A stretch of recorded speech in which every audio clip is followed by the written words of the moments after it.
Hello, everyone. Welcome to Down the Road. There's some things we want to cover today. Obviously, the Luke Simons story is still hot out there because there's more information coming out and out and out about what type of an individual Luke Simons is. I struggle calling him Representative Luke Simons. I'm not going to lie to you about that. It's just hard.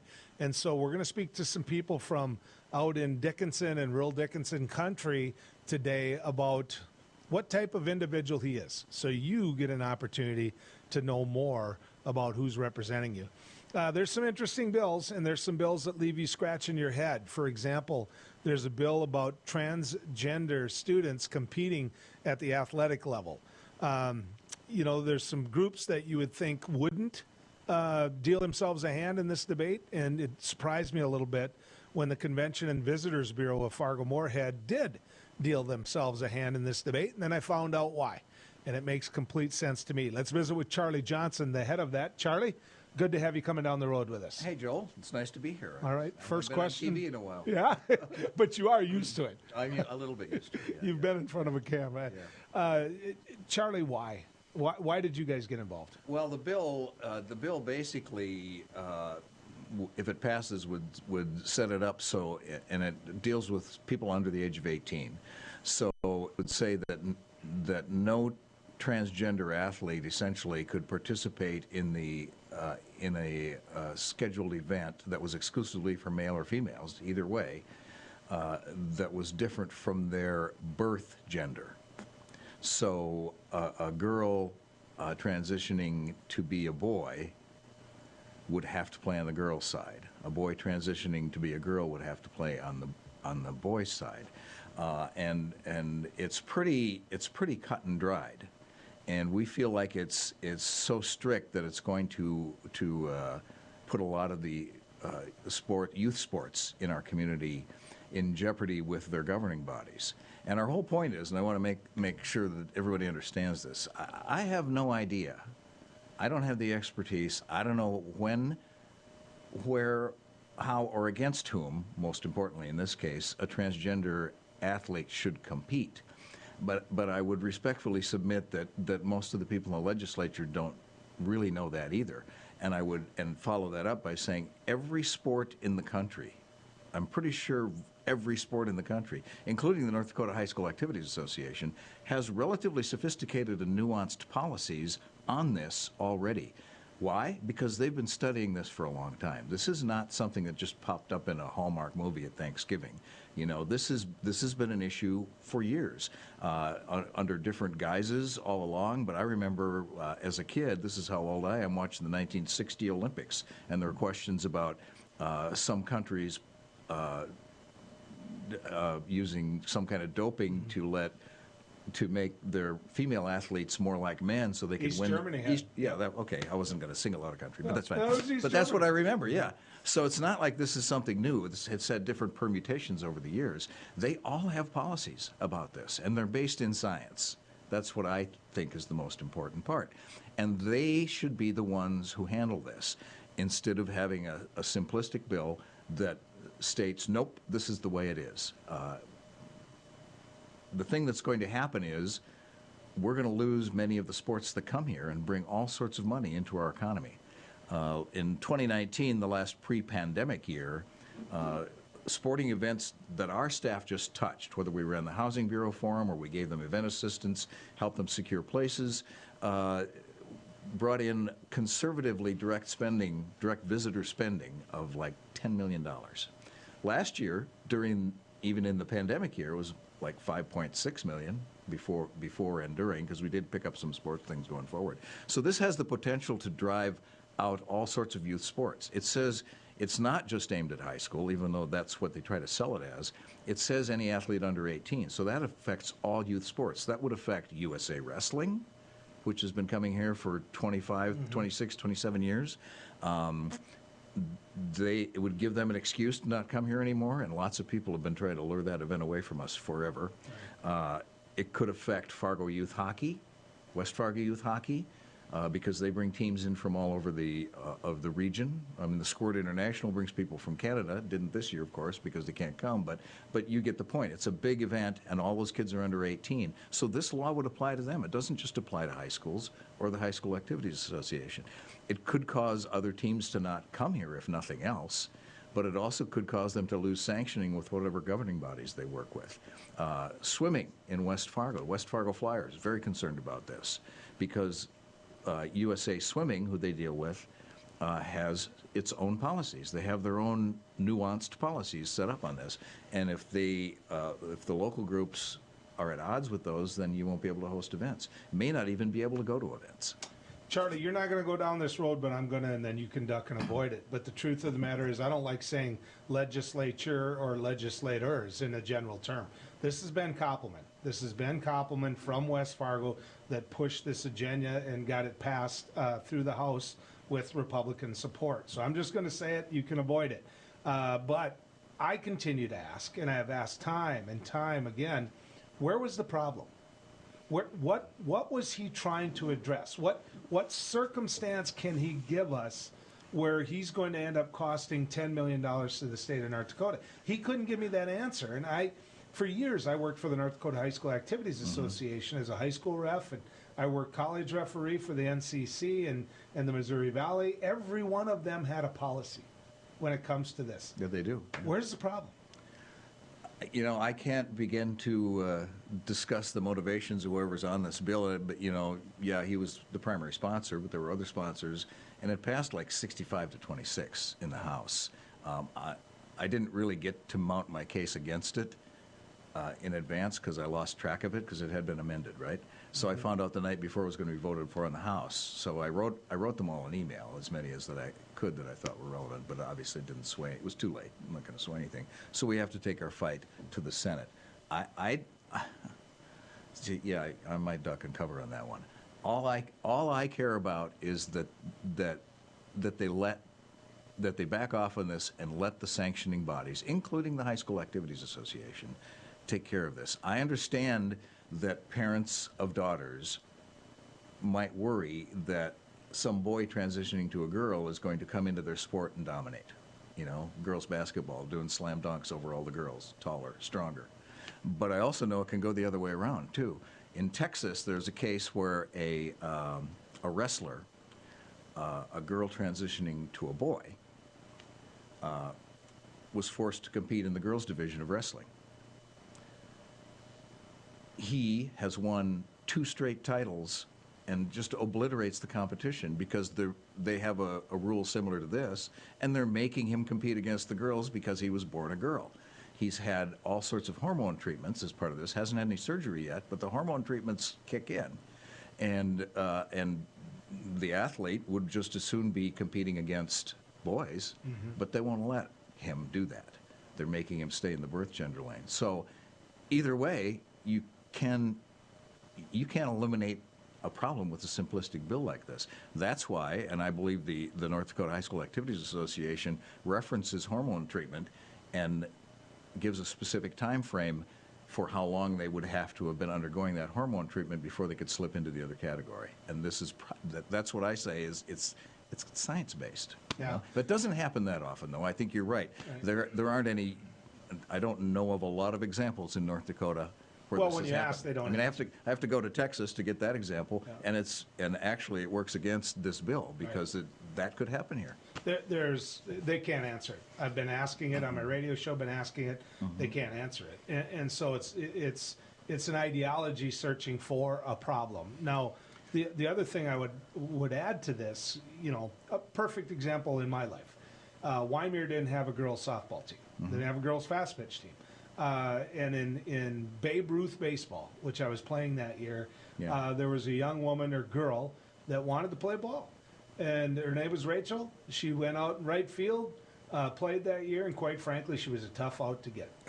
But she got to play ball. Yeah. And I don't know what the problem would be. Well, they have a loophole in this for that. It says this section may not be construed to prohibit a female from participating in a school-sponsored athletic team or event that is exclusively for males. Only goes one way, but it would have allowed Rachel to play on the baseball team. And I think that comes largely concept that a lot of female soccer kickers end up kicking for football teams, Sure. and a few, so they're not trying to stop a female from playing on a boys' team. They wouldn't allow a boy to play on a female team, but when's that going to happen anyway? Well, So I can give you another example. There. Yeah. I can talk about my granddaughter's competitive gymnastics team. Mm-hmm. There's a boy that's out on that. Yeah, and, sure. and Oh, yeah. incredibly athletic. Yeah. So, it's. But I mean, there are ways around that. That sport, the law says if it's designated exclusively for male or female. So if they designate the sport as co-ed, like gymnastics probably would be in that case, that's a way around it. But and other all people of them are governed, Charlie. Well, right. They all Well, have yeah. a sanctioning body. Yeah. Which, people who tell me they believe in local control Mm-hmm. and then take local control away, because the High School Activities Association is local control. Yeah, absolutely. It is. It's regulation, it's just another form of regulation. Yeah. But again, if people will tell you that there are ways around this, people who voted against it or even voted for it said, well, it's never going to really be enforced. It's a bad bill, but we're just going to ignore it. Well, or there are loopholes you can set up. That's not going to phase the sanctioning and governing bodies of these organizations. And the they won't care. individuals that might look at North Dakota as a site. Right, and why would you set up all these hoops for them to jump over if you don't care if it really happens and it's wink wink nudge nudge? Cut that out. Just a quick update on the tourism budget. I only have 30, 40 seconds left. Oh yeah, the State Senate has approved one time only, but for the next biennium, a $7 million increase in tourism spending for marketing, which we've been asking for a long time. North Dakota's severely overspent by all of our regional competitors, and that's now going over to the House, so we'll be testifying there and hoping to hang on to that. We need to market the state. I think one thing that's happened with the pandemic, a perverse result of the pandemic that's good from my standpoint, is everybody saw how devastated the hospitality economy was by the pandemic. Hotels, bars, restaurants, travel, all of that stuff. And it kind of got their attention. So travel and tourism really is the third largest industry in North Dakota. I stayed in Williston in the last couple of weeks. $30 per night at the hotel. Wow. Same hotel I stayed at a little while ago was $190 Yeah. a night. Charlie, good to have you on. Thank you, Joel. Thanks for coming down the road with us. When we come back, we're going to head to western North Dakota. We're going to get to visit with somebody from Luke Simon's area and find out exactly what their perception is of what's going on. So stick around as we head down the road.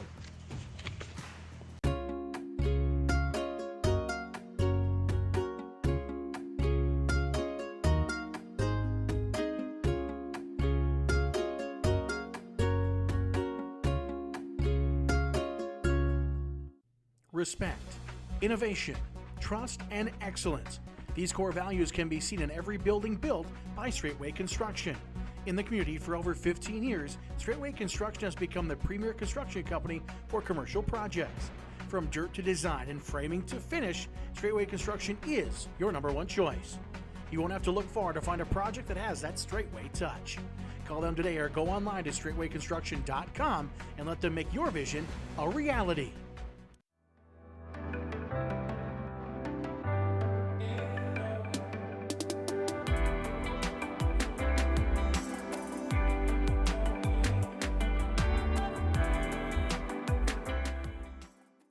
Hi, I'm Dennis Haugen, along with my sons Andy and Mike, and we're showing our support for wind energy in North Dakota.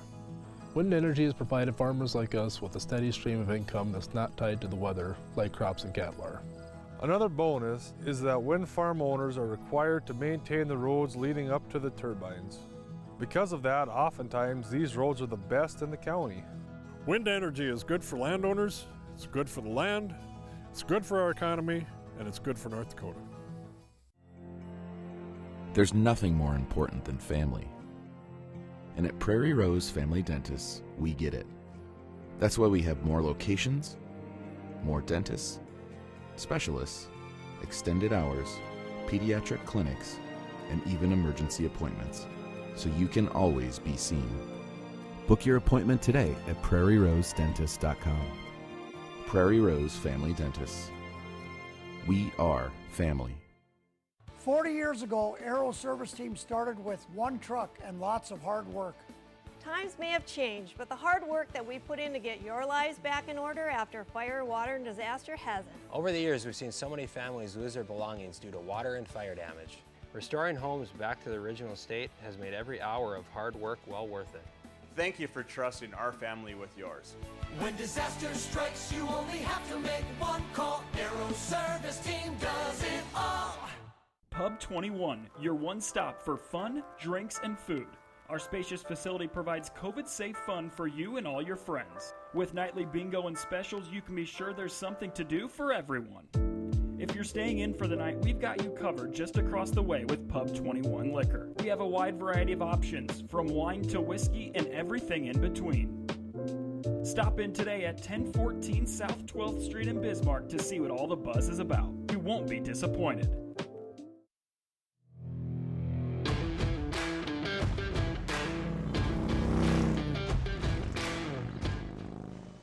Good to have you still going down the road with us here on Beck TV.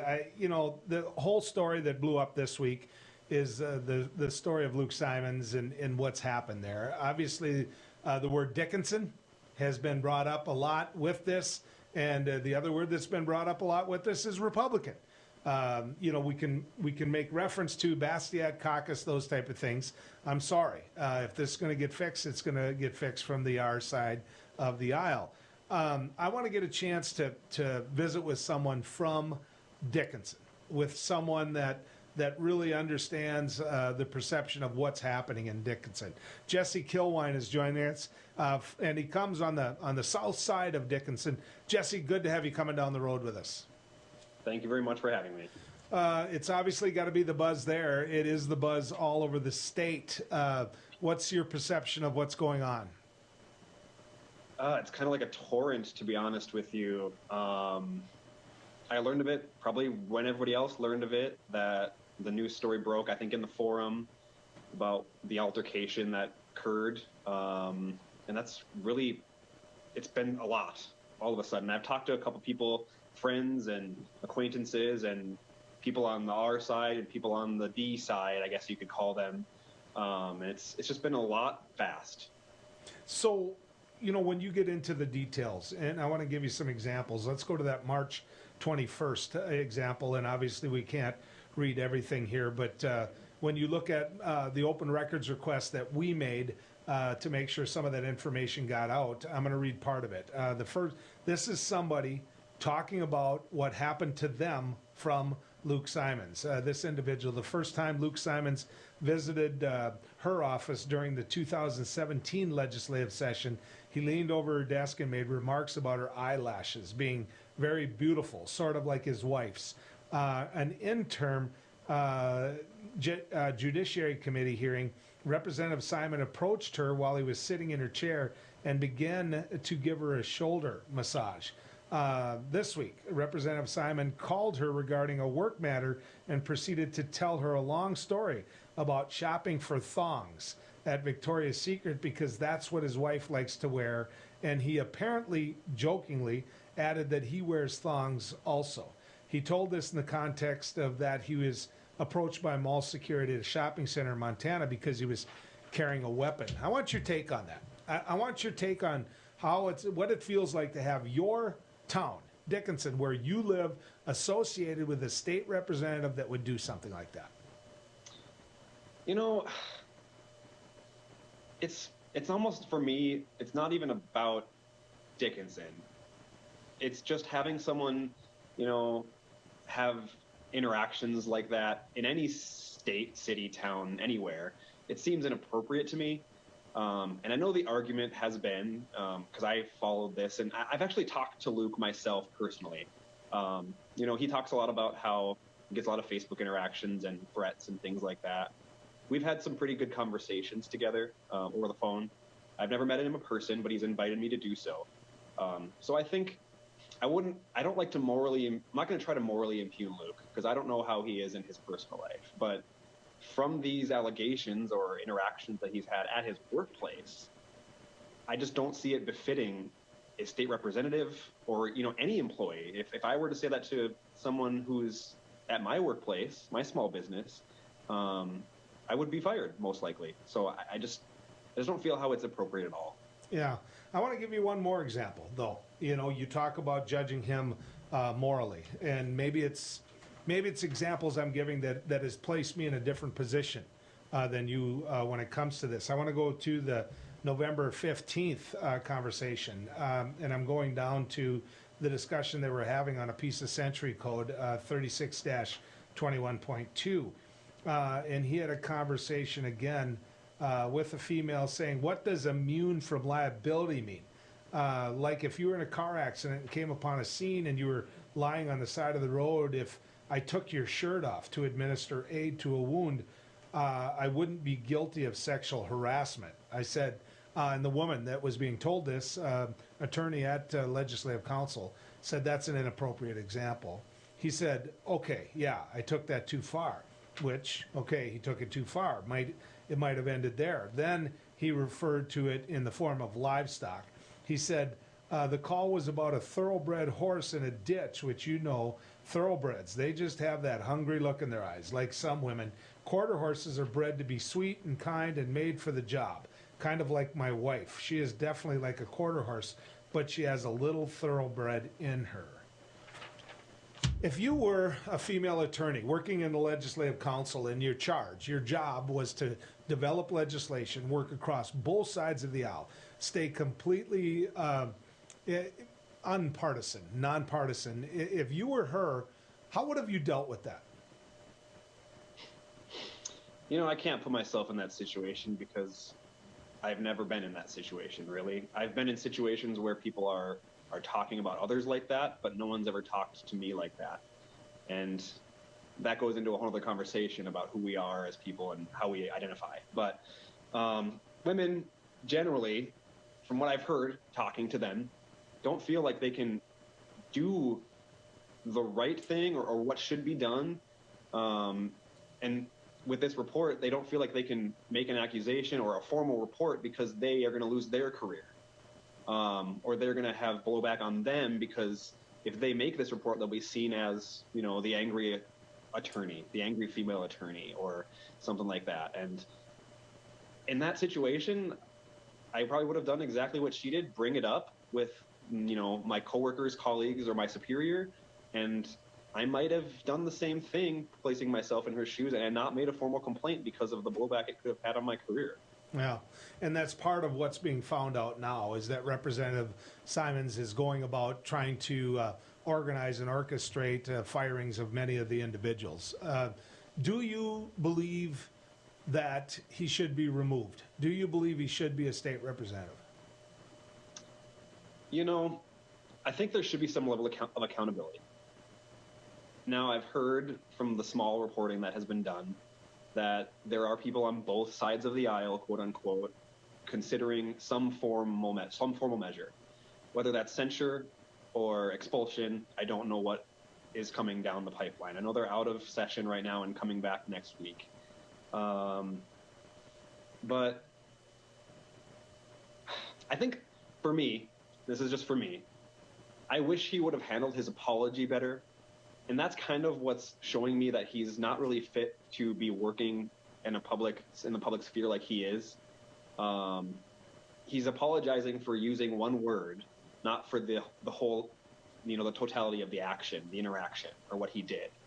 And now knowing that there's multiple instances of this being recorded, you know, at the Capitol, touching people, which he says he did not do, commenting on their hair, commenting on their eyelashes, commenting on personal appearance, or etc. And many people probably have read what's been done.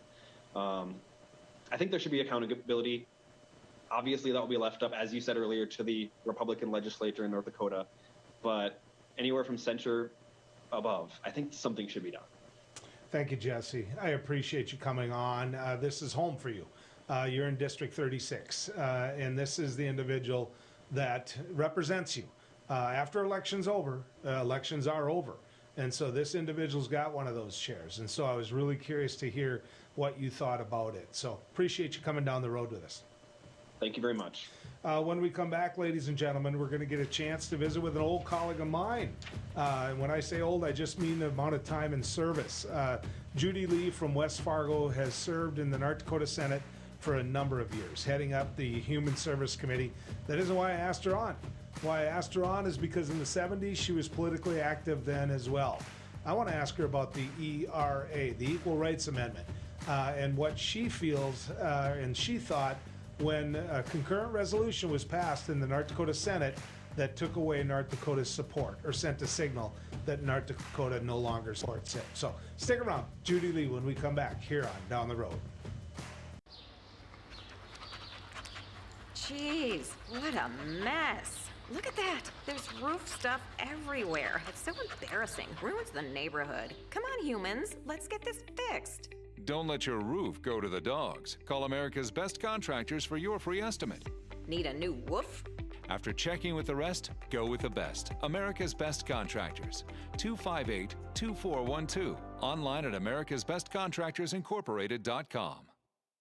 In southwestern and south central North Dakota, on any given day at any given moment, a Dakota Community Bank and Trust customer is logging in or signing on to do their online or mobile banking. We believe that community banking can blend both the past with down-home customer service in-house and the future with modern banking conveniences and technology for our customers anywhere, like here or here, all while honoring our long-standing tradition of community-first oriented banking here at Dakota Community Bank and Trust.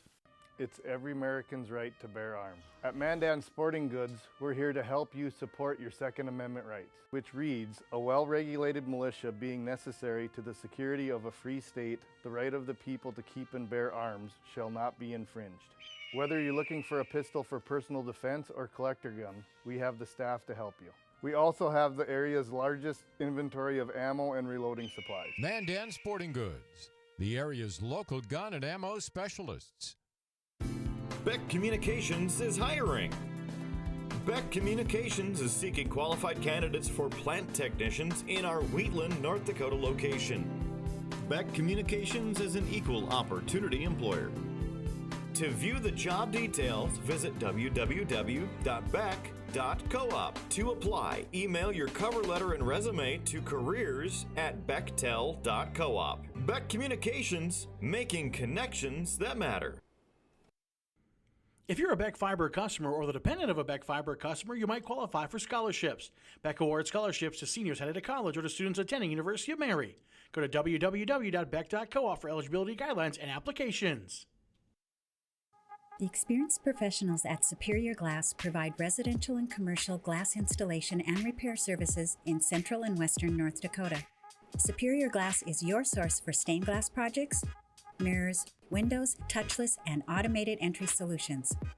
Stop by and see us at 3323 East Broadway in Bismarck or call us at 701-258-5600. Superior Glass, where you get superior service for less. Bye for now. Did you know the Foundation for Rural Service awards scholarships for rural students? The scholarships range from $2,500 to $7,000. Go to www.frs.org for information and applications.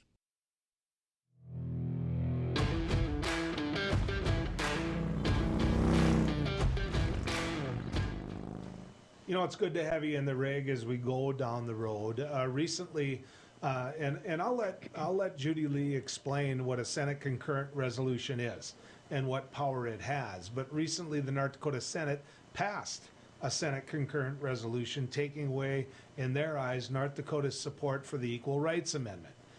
Yes, North Dakota is one of the states that ratified the Equal Rights Amendment. And one of the individuals, Republican I might add, State Senator Judy Lee of West Fargo, worked on that. And we've got her here with us right now. Judy, good to have you coming down the road with us. Thank you. You're just making me feel old talking about working that many years ago. But yes, I was a small child then. You know? How many years did we serve together? Quite a few. Yeah, exactly. You, by the way, before we get into the ERA, you have one of the toughest committees in the world because of the big federal budget, because of the passion that comes into that room. To be chairman of the Human Services Committee, I don't know how you do it. I really don't, Judy. Well, thanks. I have a wonderful committee, and for the first time in all of these years, I have the same committee this year as I had last time, and that meant we could really hit the ground running. And the clerk who was there last time and who's just outstanding and anticipates what we need before we do it. He just is great. So anyway, that makes a big difference. But it's a huge department, as you well know. There are so many areas of service that are covered. So people think we're spending too much money on human services, but there are dozens and dozens of programs. So when somebody complains about it, I say, oh, well, perhaps you're young enough or lucky enough that you don't have anybody who's ever needed long-term care and couldn't afford the cost. Or you don't have anybody with a disability that might need some special services. Or you don't have anybody in school who may have a disability that requires educational services. Or you don't have anybody who might need health care and doesn't have it available. And speaking of the Equal Rights Amendment, men could not get, even low-income men couldn't get health care until more recent years. Yeah. So that's what we're there for, to help the people who are vulnerable, because the rest of us should participate in that, and then we take care of ourselves in addition. You were active in the 70s in helping to ratify the Equal Rights Amendment for North Dakota. Right. Why? Because at the time it seemed like a really important thing, and North Dakota actually was farther ahead than many states. And I think it's because this is a place that was settled by couples and families who came in, and the men and the women both worked really hard to establish a business, a general store, whatever it might be, or a farm or a ranch, and everybody needed to work. In fact, the difference was that the women were doing that and having babies just about every year. So there was always a partnership with this work. So some of those issues in other states were not as big an issue here, but the point was every individual, this isn't just about women, every individual should have equal rights. That's all the Equal Rights Amendment says, that equality under the law shall not be abridged by the United States or any state on the basis of sex. So it meant, I think it's important that, because people have this perception, say one more time what it actually says. Equality under the law shall not be abridged by the United States or any state on the basis of sex. So the areas where men were discriminated against, and some will say it's still happening, those are supposed to be equitably treated now, and the areas where women were.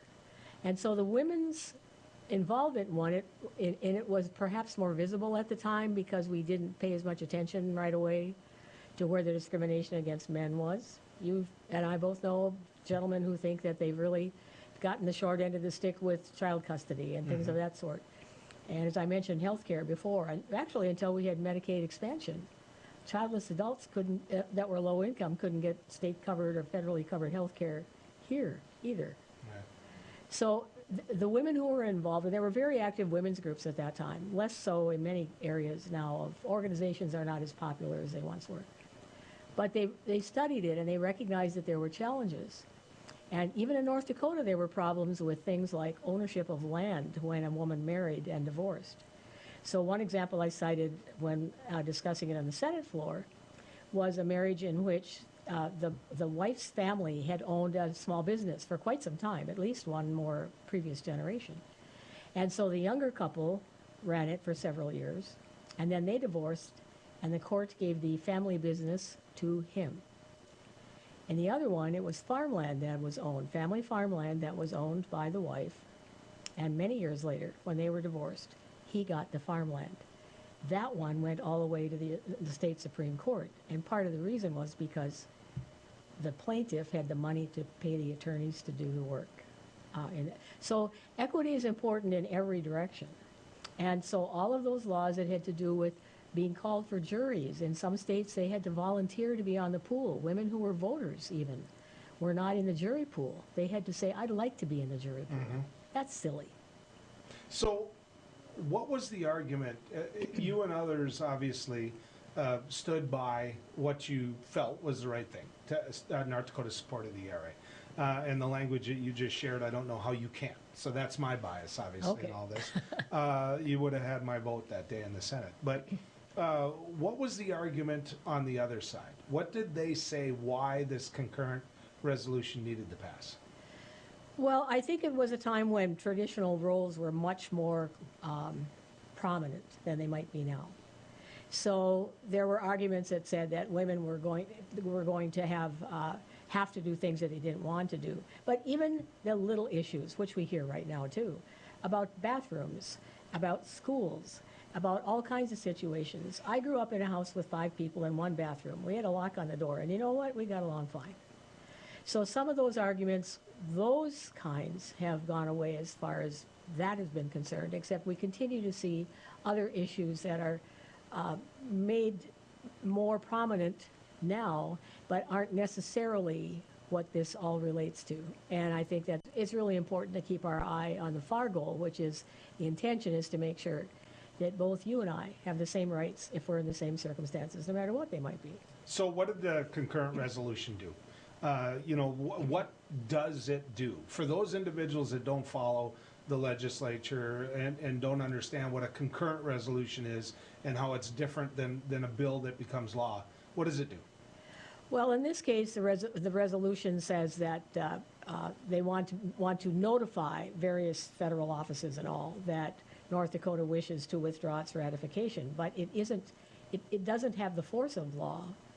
It says, this is what we think today. This is what, and if the majority of people vote for it, there's a position there that people acknowledge, but it does not all of a sudden withdraw that ratification. It's just a notification.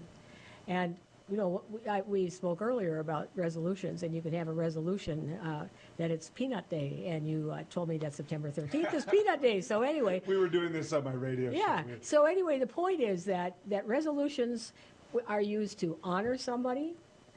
For example, in many cases, it's a situation like that, or to acknowledge a certain thing. Maybe it's the governor's ban, or in some cases, they do something that's much more serious, like saying we want to withdraw our ratification. But the courts would have to be the ones who decided whether or not that was possible even, and it has not been taken to the Supreme Court. And frankly, with all the things that we have to do in North Dakota and the uncertainty of our economy right now, what with energy and ag circumstances as they are, I don't want to spend $500,000 on a lawsuit that we may not win, highly likely, frankly, and then that money that could have been used to serve other people in a better way or tucked away for a future would have been expended foolishly.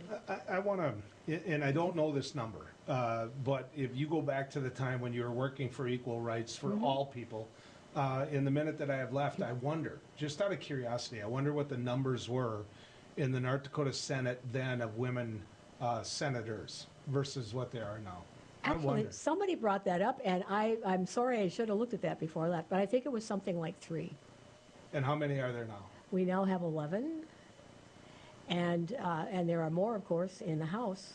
Yep. And we just have both remarkably capable men and women in both houses. No. But in each case, whoever is elected, whether I may agree or not with them, their constituents elected them. They are the ones who chose them, whether it's I or somebody else. And if they don't like what we do, their way to get rid of us is the next ballot box. And so that's term limits in North Dakota, which means that people like me who have been around for a while can continue to be chair of a committee about which we actually know something, and I think that's good business. Judy, always good to talk to you. Thank you. Crossover.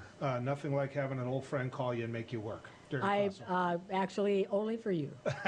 Thank you. State Senator Judy Lee. Jamie and Nathan Burgess are going to join us after this break. We're going to talk to them. They're constituents of Luke Simons as well. If you see a theme here, you're gonna. Because this isn't a one-day story, ladies and gentlemen. And between this show and the next time I get an opportunity to visit with you on down the road, I have absolutely no doubt there's more information coming. So when we come back, we're going to head out to Dickinson. Howdy, folks. It's a Caroline Cafe. I reckon it's time you're due for a hearty meal. So saddle up for the day with one of our hay-bossing breakfast homemade soups. Fill your grill at our salad bar. Sink your teeth into our famous Caroline burger and barbecue ribs. Top it off with spoon-rattling pie with a calm roll that's sure to put a smile on even the toughest outlaws. Shake the dirt off the boots each night and warm up with the game. Tell them about it, Stacy. I can't wait to see you at the county line. Since opening in Hebron in 1940, Dakota Community Bank and Trust has been your hometown bank. Our mission has been to provide modern banking convenience with old-fashioned hometown service. We've grown with the communities we serve through year-round events, countless sponsorships, and nearly 7,000 hours of volunteering each year. Learn more about our 80-year history at dakotacommunitybank.com. Respect, innovation, trust, and excellence. These core values can be seen in every building built by Straightway Construction. In the community for over 15 years, Straightway Construction has become the premier construction company for commercial projects. From dirt to design and framing to finish, Straightway Construction is your #1 choice. You won't have to look far to find a project that has that Straightway touch. Call them today or go online to straightwayconstruction.com and let them make your vision a reality. Jeez, what a mess. Look at that. There's roof stuff everywhere. It's so embarrassing. Ruins the neighborhood. Come on, humans. Let's get this fixed. Don't let your roof go to the dogs. Call America's Best Contractors for your free estimate. Need a new woof? After checking with the rest, go with the best. America's Best Contractors. 258-2412. Online at americasbestcontractorsincorporated.com. Did you know the Foundation for Rural Service awards scholarships for rural students? The scholarships range from $2,500 to $7,000. Go to www.frs.org for information and applications.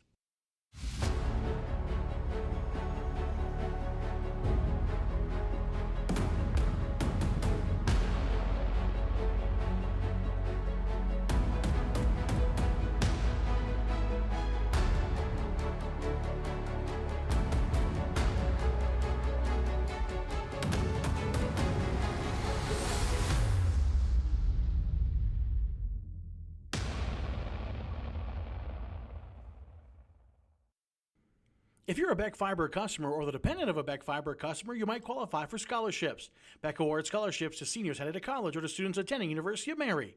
Go to www.beck.coop for eligibility guidelines and applications.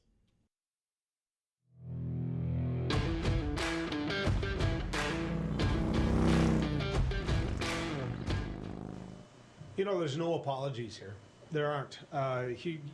When I say something wrong, you're going to find an apology. When I'm proven to be wrong, you're going to find an apology. But there are absolutely no apologies when it comes to Luke Simons.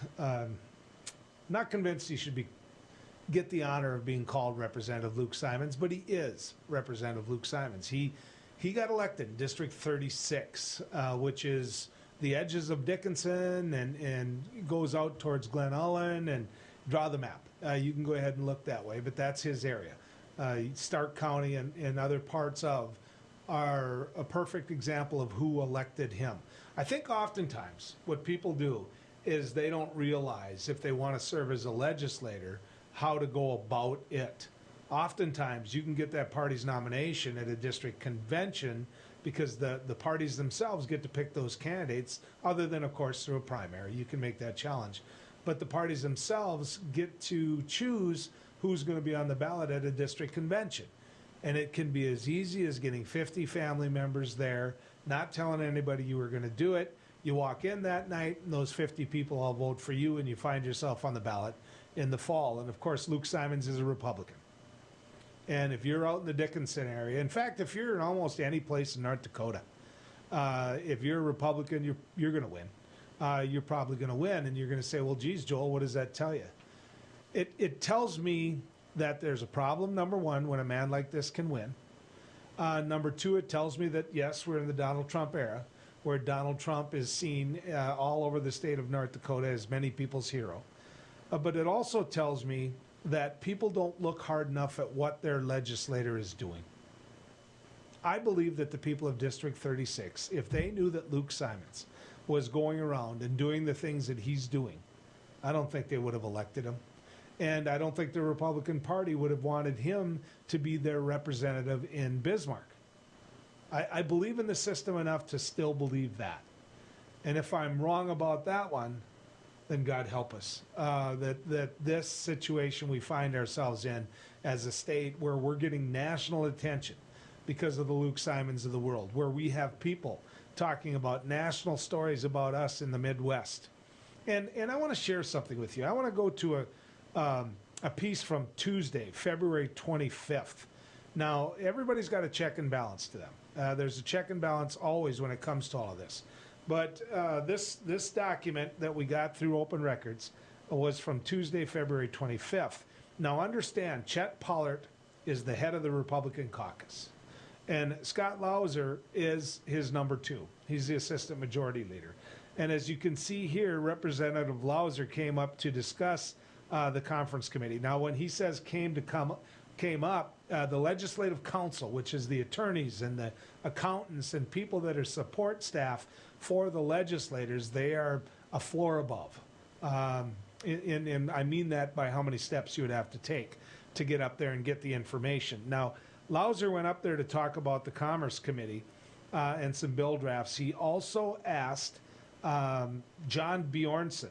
And John is the head of the Legislative Council. He's an attorney, and he heads up and has been hired by the Republicans and others to be that individual that runs that department. But he asked how things are going with Representative Simons and said, I don't think Representative Simons has been in our office since the session. And that was John Bjornson that said that. I said he has access to our services, which, by the way, the reason this conversation is he was told that he can't be alone with women in their office. Think about that for a moment. But John Bjornson went on and said, he has access to our services, but to my knowledge, he has not used them lately. Representative Lauser now, this is from Minot, North Dakota. Scott Lauser then said he thinks Representative Simons is harmless, naive, and just from the ranch. John Bjornson went on to say, I did not agree with that assessment. He said Representative Pollard has tasked dealing with him and dealing with Representative Simons' situation and characterized the communication to Representative Simons as calls to grow up.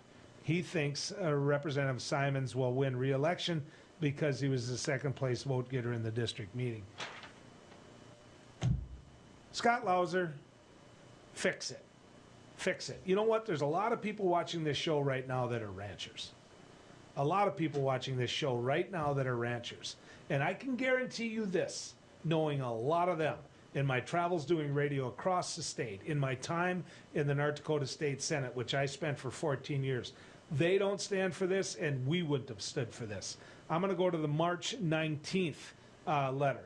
And that March 19th letter is about a visit that Representative Lauser made, or Representative Lauser, when he inquired what was going on. But they talked about a situation where Luke Simons went into an office and told the individual staff member. He made a comment about licking and sniffing his paper.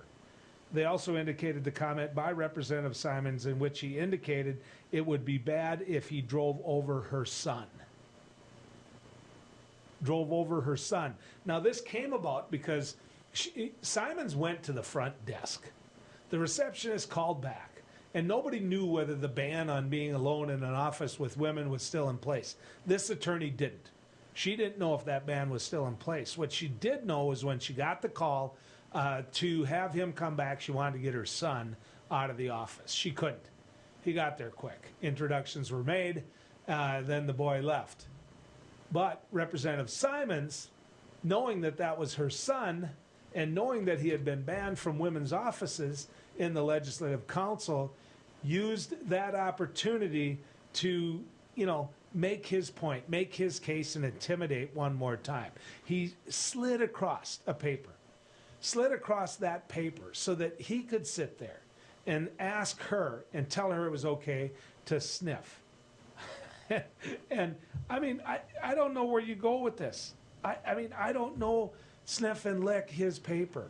I don't know where you go with this, folks. I don't. I'm going to bring in, for a short period of time, because we're running out of time, Jamie and Nathan Burgess from Dickinson, North Dakota. Burgesses, welcome to Down the Road. Appreciate you coming on. Thanks for having us. What do you think of this? You've been hearing about it. You've been reading about it. What do you think of what's going on here? I can't say I'm surprised after talking to him, in person and on Facebook and stuff. He's very much a friend if he thinks you have the same beliefs. Very quick to attack you if he thinks you're different at all. And I don't think he has much respect for, anyone who's not him, basically. If you share his beliefs, if you're on his side, but if you're a different, ideology, a different sex, a different religion, he has no respect and no time for you. And I don't think that's what a North Dakota legislator should be about. He should still represent his constituents. Jamie, he keeps bringing Christianity into this conversation, that he is a Christian, he gets his rules from the Bible and not through laws. I want your take on that. Yeah, he needs to resign. He needs to resign. Being a Christian has nothing to do with it. Religion has nothing to do with it. It's right and wrong. He's saying and doing these things, playing the victim. He's putting out these videos playing the victim on Facebook, and his followers are eating it up. But it doesn't have anything to do with religion. It has to do with being a good person. You're on the ground there. You get a chance to visit with a lot of people. A lot of folks know you. I've got 30 seconds left. Either one of you can answer this. What's the mood in Dickinson? Are people getting it? Well, I can't say that Luke has always been the most popular representative in Dickinson anyways. He's always been a little bit of a controversial figure here. He does have his followers, but there's a lot on both sides, Democrat and Republican, who don't think he represents us and is not the person for Dickinson. Interesting. Burgess says thank you. I know we ran short on time, but I really appreciate you taking the time to visit with us. Thanks for coming down the road with us. Thank you. Thank you. You bet. When we come back, we're going to talk about some of the things that are going on. We're not going to make this a one-day story. It's not going to be a one-day story. That's what he wants to happen. We're going to keep on this. My suspicion is between now and what happens on Monday, and maybe on Monday itself, more information is going to come out. They need to do something about it. We'll talk about that when we come back to Down the Road. There's nothing more important than family. And at Prairie Rose Family Dentists, we get it.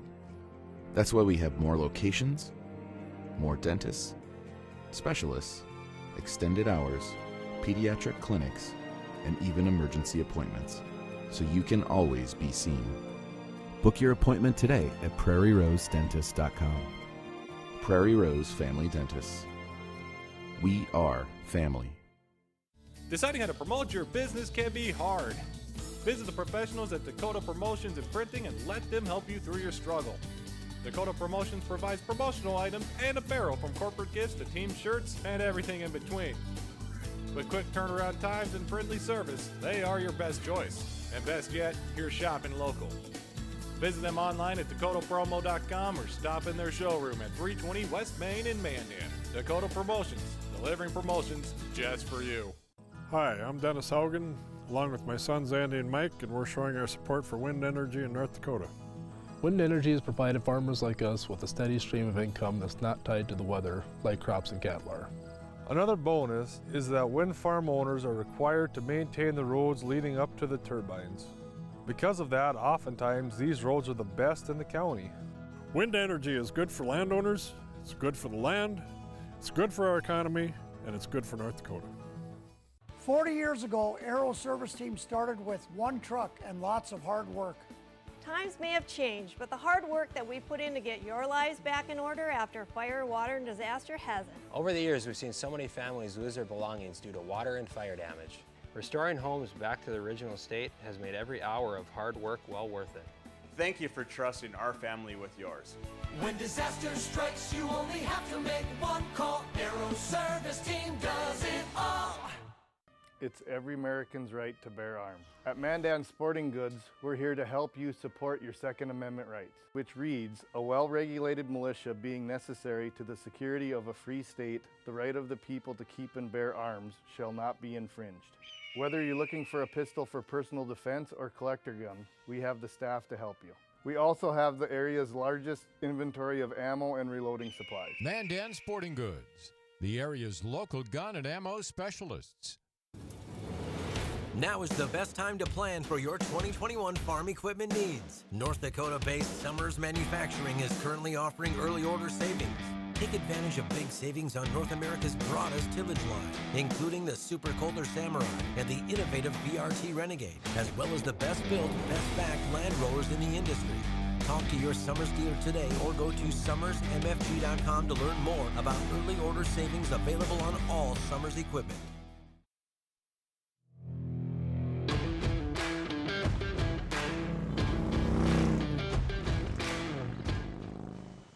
Well, the weather's going to be good this weekend. In fact, I went and pulled my fish house off the lake because I was getting a little bit worried about it. When it gets to be 40 degrees and the wind starts swirling around it, it doesn't matter if you're on 20 inches ice, it can disappear pretty quick. So hope you get out there and enjoy your weekend. I will add this, though.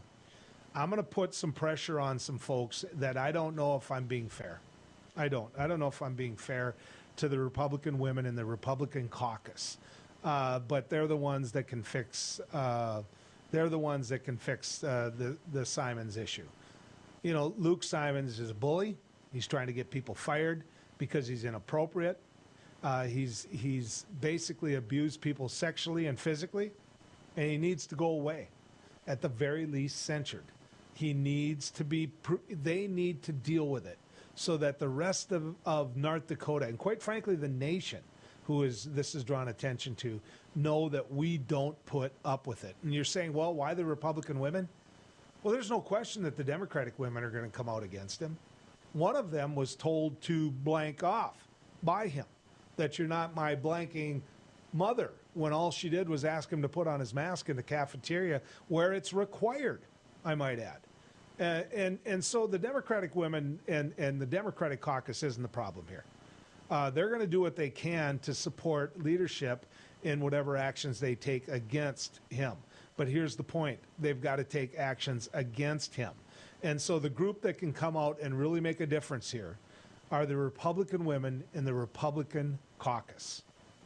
If they come out and support women and the abuse of women that has happened, if they come out and say, and they support actions, I should say it this way, to do something to Luke Simons, to make sure he understands we're not going to take this, we're not going to stand for it, that will affect change greater than anything.